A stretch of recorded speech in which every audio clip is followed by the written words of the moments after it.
I have a dark secret. A secret that I've only shared with those who fulfilled an ancient ritual. But due to recent trends, I decided to drop the whole ancient prophecy thing and just openly tell people I like Sonic the Hedgehog. I've been a huge Sonic the Hedgehog fan since I can remember. I have fond memories of me and my brother playing Sonic 2 on the Genesis, waking up early on Saturday mornings to play Sonic Heroes, and always getting excited whenever I had a road trip because that means I get to binge play Sonic Rush and Sonic Rush Adventures. This series has helped me become the video game loser that I am today, and because of that, I sorta want to do a Sonic the Hedgehog marathon where I go over my favorite Sonic games and just splurge about why I like them and why I think they are a game that you should play at least once in your life, as a gamer. And we're gonna start our little journey with a game that I think could have been so much more. Sonic Riders. Released on February 21st, 2006 for PlayStation 2, Xbox, and GameCube, Sonic Riders is Sega's third attempt to make a Sonic racing game that could rival the likes of Mario Kart or other racing games. And personally speaking, I think this was their best attempt. Now, let's break down why I think that, starting with the gameplay. Sonic Riders is your standard racing game, where the whole objective is to race to first place. What makes this game different from a lot of other racing games is the air meter.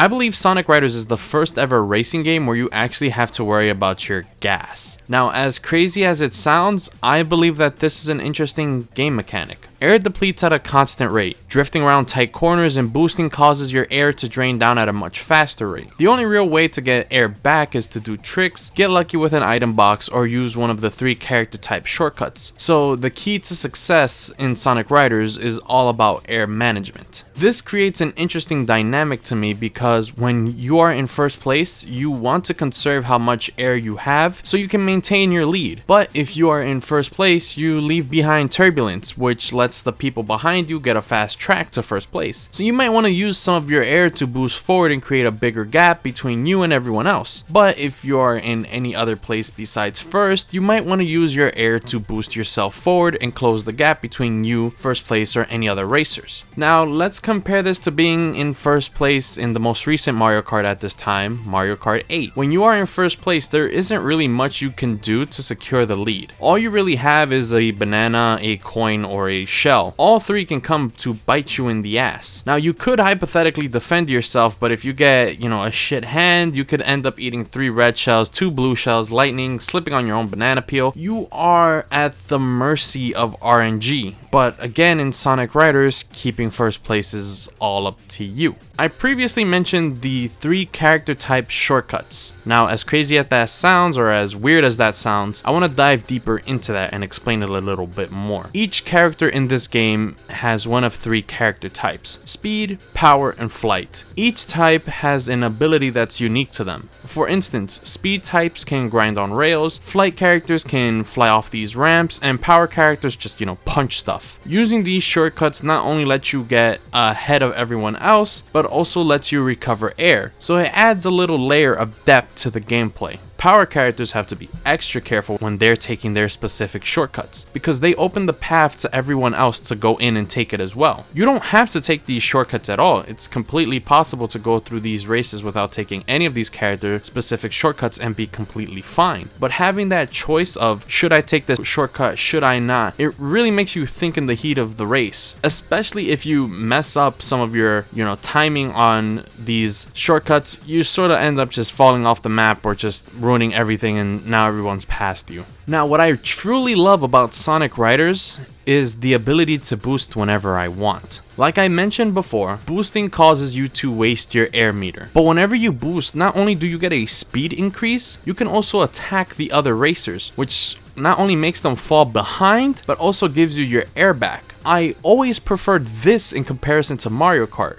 In Mario Kart, the only real way to boost is to, again, either get lucky with a mushroom or another specific item, dash pad, or pull off a drift in a very specific way. Now, drifting may be very skill based. I never really liked that a big majority of it, I need to rely on an item or a certain part of the stage to do things like gain speed, attack other characters, I prefer it like how it is in Sonic Riders, where I get to boost to close gaps, make gaps, and attack other players. On the topic of items though, item boxes in this game will give you one of many things: air, speed up, speed down, invincibility, tossing a bomb, thunder shield, and rings, with the most important item that you can get from the item box being rings. Rings are your lifeline in other Sonic games, but in this game, rings are a means to level up. Leveling up gives you more air and changes your boost slightly, unlike in Mario Kart where coins absolutely do nothing besides give you a slight speed boost. At level 1 your boost just slightly hinders the opponent, at level 2 you do more collateral damage depending on your character, and at level 3 you get to completely just wreck house on anybody. Plus, with each level up you gain more air and more speed, letting you do more risky plays. Plus, for those who've mastered the track, there are item boxes that give you an instant level 3 if you find them, but they are oftentimes off the beaten path. Also, in true Sonic fashion, getting hit by an enemy or falling off the map causes you to drop down all the way back to level 1, which is a real kick in the balls. But items in general really don't do much for you in the game. Winning a race is really just up to you and your air management skills. Again, let's compare it to Mario Kart.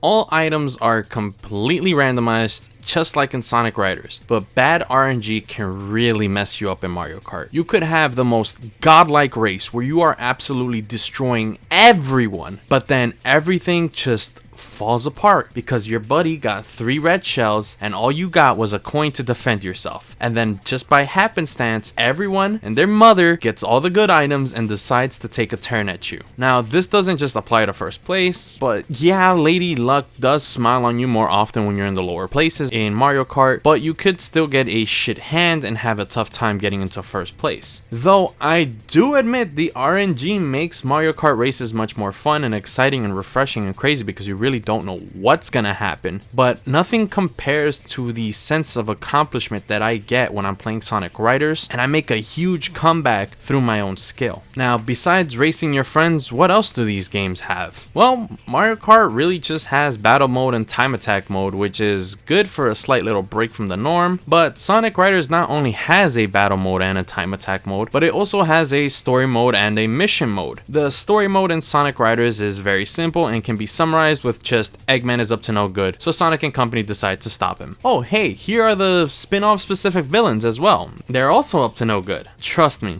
Sonic Riders story mode isn't gonna win any awards for its deep and interesting story, but what I can give story mode some credit for is how it presents itself. Character animations and movement and expressions is just really nice and good to look at. They don't look weird at all. I would compare the animation and how the characters move and stuff to a Saturday morning cartoon. And I'm not saying that Mario Kart should have a story mode. Again, these racing games don't really need one, but a story mode is something nice to have. It's a nice little, break. It's also a nice little introduction to certain characters, certain stages, and all that. And it's a nice, little appetizer. I mean, just look at how happy everyone was when Mario Tennis Aces announced that it had a story mode. So maybe a future Mario Kart game may even have story mode, who knows, but guess what? Sonic Riders did it first. Mission mode though is where the money lies. See, in mission mode, you do a series of tasks and stuff that are rather simple. Collect X amount of rings before doing a lap, do X amount of tricks, hit the subscribe button, wink wink, nudge nudge, all things that you can do with relative ease. You get a ranking based on how well you do during the mission, going from bronze, silver, and finally gold. If you have a normal human brain, you could get silver easily, but getting gold requires you to master the tracks and understand the game's mechanics.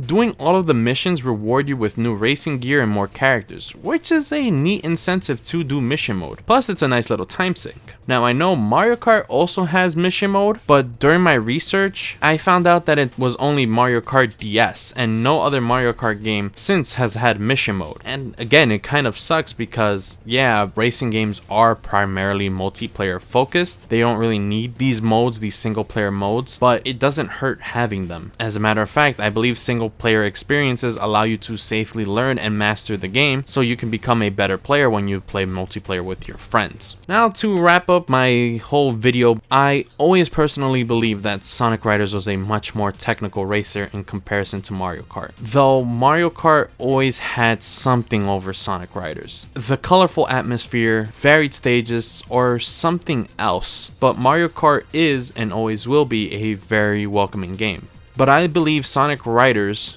the first one, was a good game with interesting mechanics that gave a different spin on the racing game genre. It was a good start that could have easily been so much more, with sequels that built upon the first foundations while eliminating any flaws that the game had, instead of changing everything for each following sequel, which wink wink, nudge nudge, we'll be seeing that a lot in this marathon. But you know what really hurts? Is the fact that it came out in 2006. You know what else came out in that time? The 7th generation of consoles. This game could have been delayed / given more time / put on the other generation of consoles so they could add more tracks, more characters, and possibly even an online play. What could have been?